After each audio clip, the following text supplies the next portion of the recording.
This show is being compared to one of the greatest animated series of all time, Batman the Animated Series. I can see a few similarities. I really enjoyed watching this show, and I must say, this show is not better than Batman the Animated Series. I like that they are trying to follow a long-term story, and there are episodes here that can stand on its own. I like that this show is set in 1940. The action scenes are beautiful. It is better than the animated series. In this show, it presents Bruce Wayne as Batman in his younger days as a vigilante. The costumes and outfits here feels like it is from the 1940s. The Batcave doesn't have advanced technology, computers, and gadgets like we are used to seeing today. The villains here are good this season.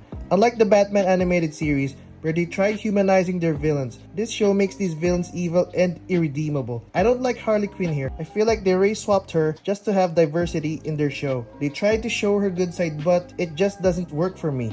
Harley Quinn is at her best when she's as crazy as the Joker. That is where her stories are more interesting, when she's a villain and without a good side. As for the Penguin, the gender swap did nothing to improve the character. This is just change for the sake of change.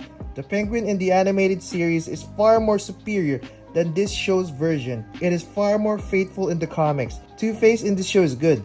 They really did a good job of his character development. I like how they flesh out Bruce Wayne as the Mask. There is an episode that shows what Bruce was like after his parents were killed. He was obsessed for revenge, and I have never seen him like this before. And it was awesome.